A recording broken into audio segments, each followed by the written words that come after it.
जैसी हत्याकांड हुआ है। पत्नी पर पति की हत्या का आरोप लगा है।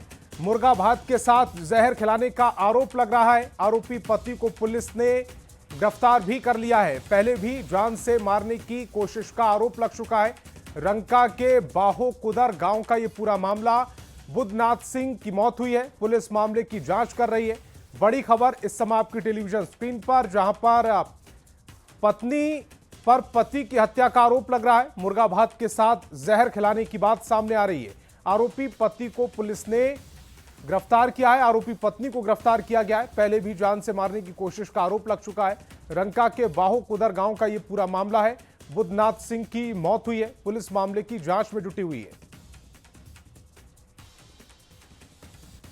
पति को अपने रास्ते से हटाना चाह रही थी किसी कारण से, तो इस घटना को अंजाम देने से पहले पत्नी बाजार से जो कीड़े मकोड़े मारने वाली जो दवाइयाँ आती है, कीटनाशक, उसको खरीद के लाई और पति के खाने में उसको मिला के उनको खिला दी, जिससे पति को इस चीज़ की जानकारी भी नहीं थी और उसके बाद उनकी हालत काफ़ी सीरियस हो गई और बाद में उनकी मृत्यु हो गई।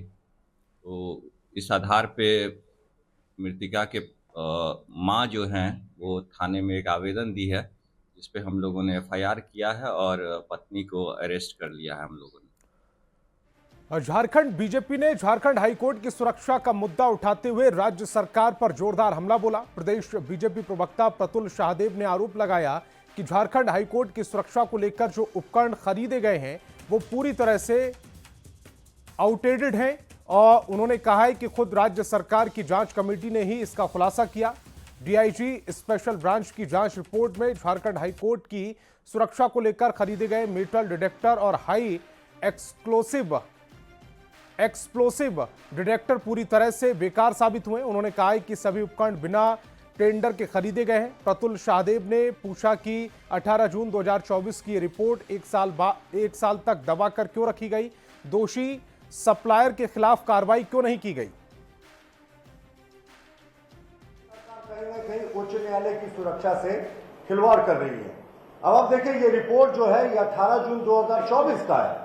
इस रिपोर्ट में कहा गया कि जो उच्च न्यायालय के लिए खरीदा गया उपकरण है सुरक्षा से संबंधित, उसमें deep search mine metal detector है, जो जिसका काम होता है जमीन के अंदर अगर कोई डेटोनेटर छिपा कर रखता है उसको डिटेक्ट करना। उसके बारे में लिखा गया कि ये फॉल्स डिटेक्ट कर रहा था और ये आईडी बॉम्ब को डिटेक्ट करने में असक्षम है।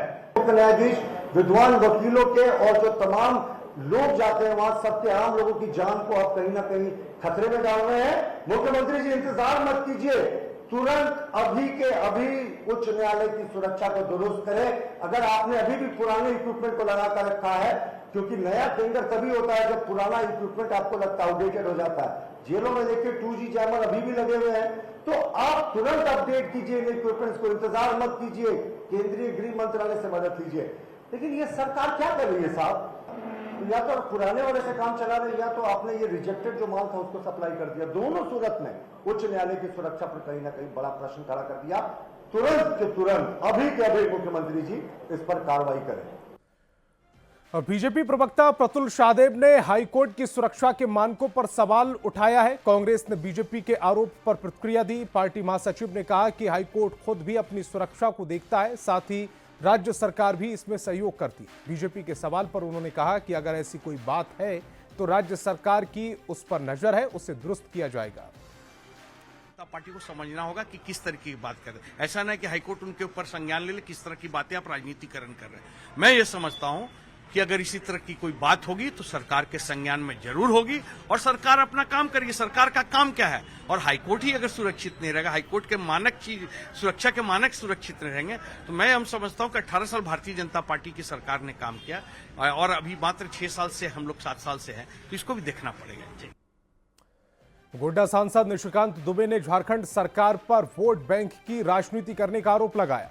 सोशल साइट एक्स पर निशिकांत दुबे ने एक पोस्ट किया है जिसमें उन्होंने लिखा कि उनके लोकसभा क्षेत्र के महगामा, बसंतराय, मरगो मुंडा और मधुपुर शहर में हिंदुओं का जीना दूभर हो चुका है। 6 दिन पहले बसंतराय के मोकलचल गांव में एक शख्स का शव मिला था। आरोप लग रहा है कि उस शख्स की हत्या की गई थी।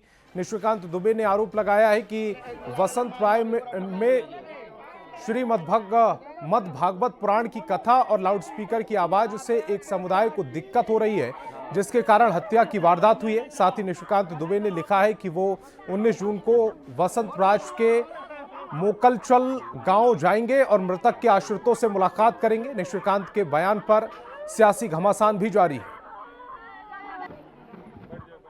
ये संथाल परगना में जो भागवत गीता कथा में जो हत्या हुई है, अब सच्चाई ये है कि झारखंड को भी सरकार पश्चिम बंगाल बनाना चाहती है। अरे बहुत दर्द था, बहुत दुख था, आप तुरंत पहुंचिए घटनास्थल पर। क्या कुछ बातें हैं, गुमराह करने का प्रयास मत कीजिए, सामाजिक समरसता को तोड़ने का प्रयास मत कीजिए। ये झारखंड है, गंगा जमुनी तहजीब की धरती है, सिद्धू कानू और वीर शिबू सोरेन की धरती है। मैं बोलूंगा राजनीति इस तरह की घटनाओं पर न करें निशाकांत जी, तो बेहतर होगा। गोड्डा के वसंत राय मोकलचक धाम के बाबा बिहारी सिंह के भतीजे की हत्या मामले में पूर्व विधायक अमित मंडल ने कहा है कि पुलिस मामले को दबाने की कोशिश कर रही है। पुलिस ने 2 युवक सुफियान और इफ्तिखार से पूछताछ तो की, लेकिन गिरफ्तार नहीं किया। बीजेपी के पूर्व विधायक ने पुलिस पर राजनीतिक दबाव में काम करने का आरोप भी लगाया। मोकलचक धाम के बाबा बिहारी सिंह के भतीजे की हत्या हुई है। 19 वर्षीय उसका भतीजा का मौत अचानक से हो जाता है और पुलिस इसको आत्महत्या बोल रही है, जबकि परिवार वालों ने बाकायदा नामजद एफआईआर दर्ज कराया है। पुलिस पूछताछ के नाम पर लोगों को उठा तो रही है, लेकिन गिरफ्तारी किसी की नहीं कर रही है, राजनीतिक दबाव में काम कर रही है और बार बार जो है परिवारजन इनको हत्या का जो है मामला बता रहे हैं। तो पुलिस को कहीं ना कहीं राजनीतिक दबाव से परे होकर काम करने की आवश्यकता है।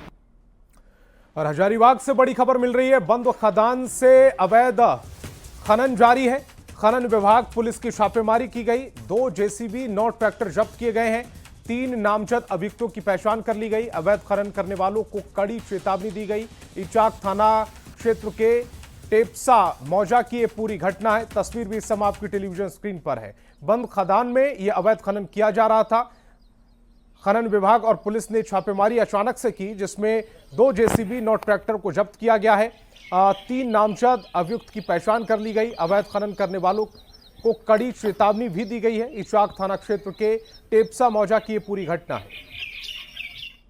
अवैध रूप से पत्थर उत्खनन के मामले में हजारीबाग जिला प्रशासन ने एक बड़ी कार्रवाई की है। पूरे मामले की अगर बात कर ले या फिर कार्रवाई की बात करें तो यह कार्रवाई हजारीबाग जिले के इचाक थाना क्षेत्र के टेप्सा में हुआ है। बताया जाता है कि जिला प्रशासन को सूचना मिल रही थी कि अवैध तरीके से पत्थर का उत्खनन का काम टेप्सा में किया जा रहा था और इसी को लेकर एक टीम बनाकर हजारीबाग जिला प्रशासन की जो खनन विभाग की टीम है, इसके साथ ही जो पुलिस है, उन दोनों के द्वारा छापामारी किया गया। उस स्थल पर निरीक्षण किया गया तो पाया गया कि वहां पर अवैध तरीके से पत्थर का उत्खनन किया जा रहा था। इसी को लेकर जो है कार्रवाई करते हुए 2 बुलडोजर मशीन के अलावे 9 ट्रैक्टर और ट्रॉली को जो है जब्त कर लिया गया है। इतना ही नहीं बल्कि इस पत्थर का जो उत्खनन अवैध तरीके से किया जा रहा था उसमें शामिल 3 लोगों के विरुद्ध जो है कानूनी कार्रवाई भी की जा रही है। तो हम कह सकते हैं कि इस तरीके से जो लगातार पत्थर उत्खनन के मामले सामने आते थे, इसको लेकर हजारीबाग के जो जिला प्रशासन की टीम ने जो बड़ी कार्रवाई की है, इसको लेकर जो तमाम तस्कर है उनके बीच हड़कंप का माहौल जरूर देखने को मिल रहा है। सुशांत सोनी, न्यूज 18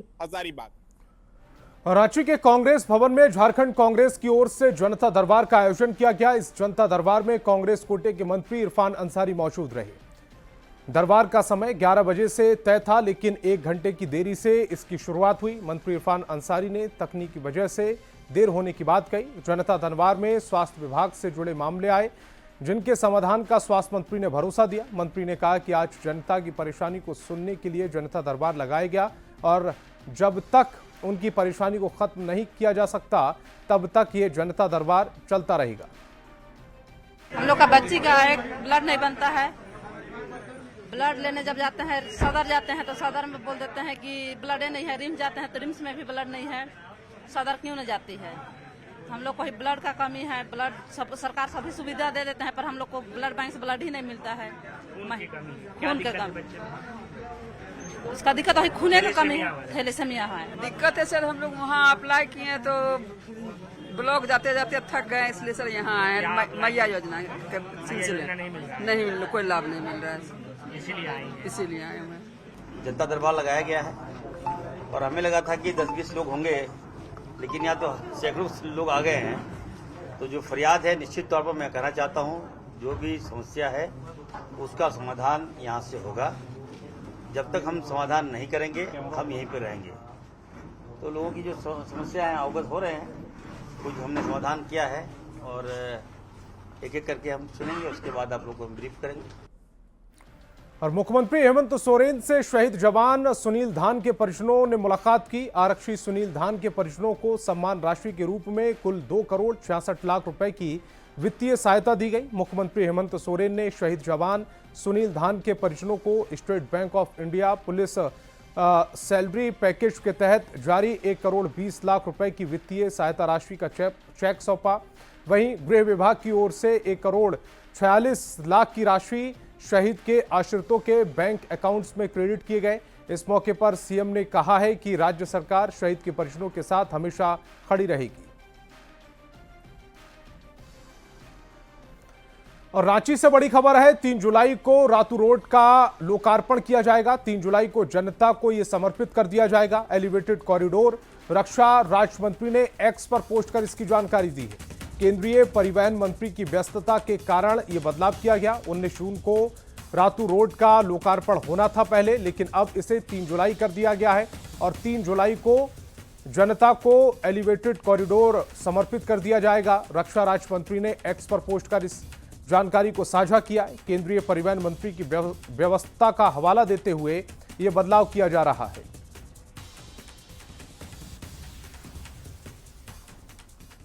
और रांची के रातू रोड फ्लाईओवर के नामकरण पर हो रही सियासत को लेकर जितनी मुंह उतनी बातें हो रही। आजसू ने झारखंड आंदोलनकारी और स्वतंत्रता सेनानी के नाम पर इसका नाम रखने की मांग की है और कहा है कि सबकी सहमति से ऐसा नाम आए जिस पर कोई विवाद ना हो।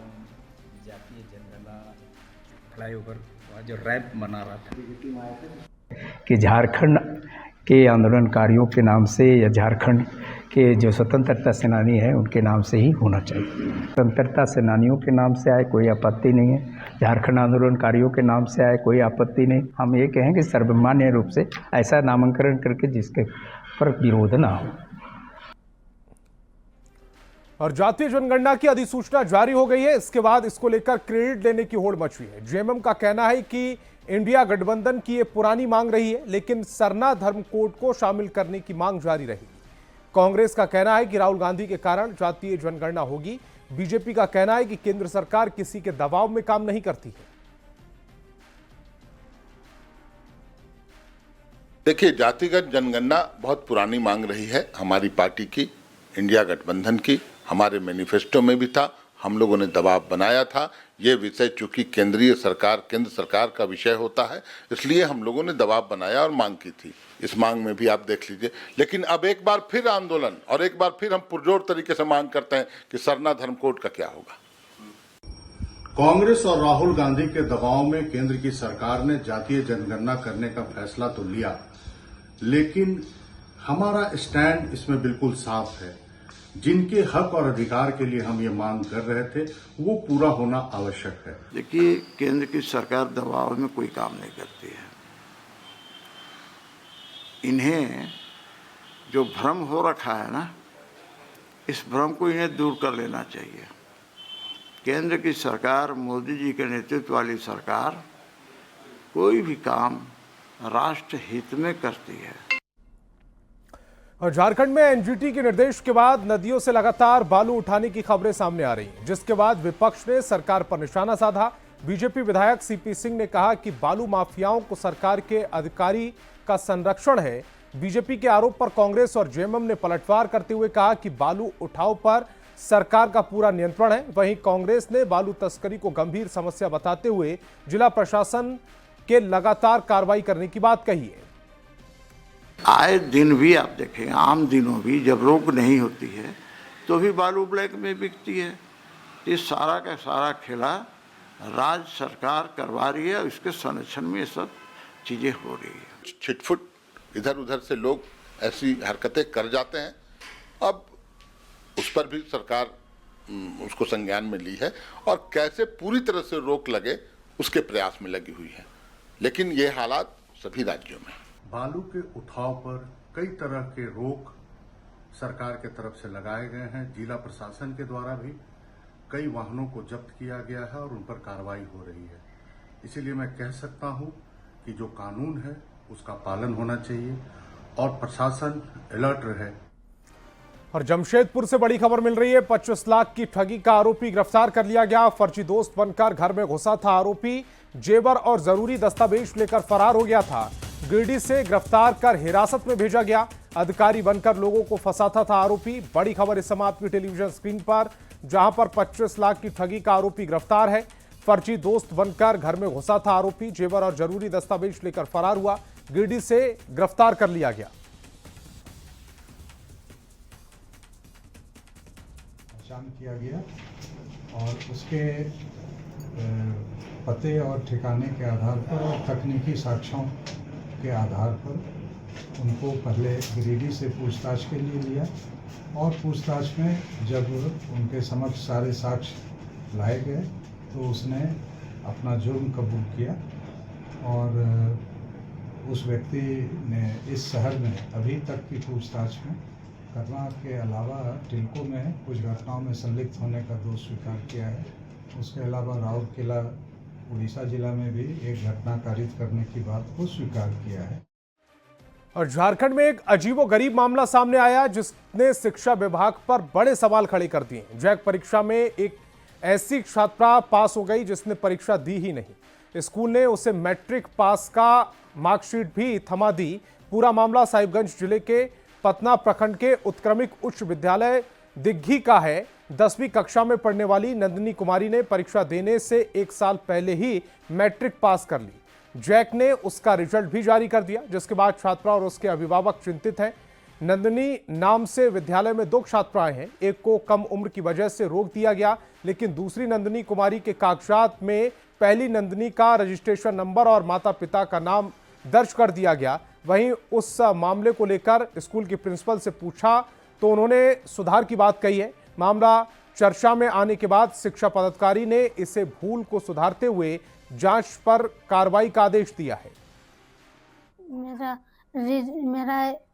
मेरा एडमिट कार्ड में दूसरा नंदिनी का माता पिता का नाम दे दिया है, इसलिए मेरा रिजल्ट गलत हो गया।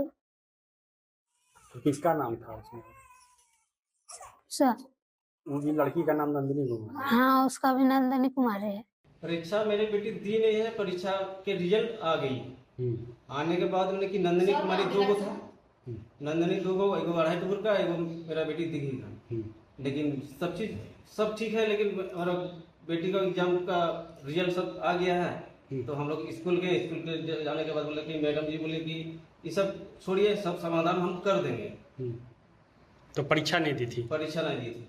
इसमें तो स्पष्ट है कि ये भूल है और बच्चे का रजिस्ट्रेशन जो हुआ है और जो बच्चा पास किया है वो एग्जाम नहीं दिया, ऐसा पेपर के माध्यम से पता चला है।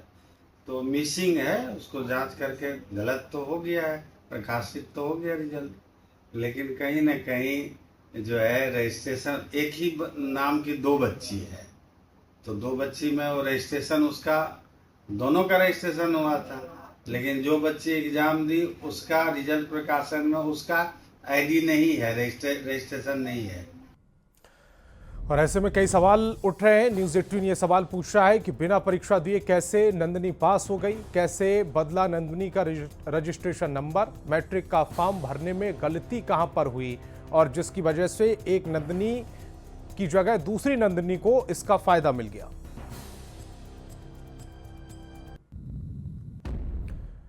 और पलामू के मनातू प्रखंड के पद्मा गांव के स्कूल में शिक्षकों की मनमानी चलती है। स्कूल शिक्षकों की मर्जी से खुलता और बंद होता है। यहां करीब 600 बच्चों का नामांकन है। 7 शिक्षक के अलावा 2 कर्मी हैं।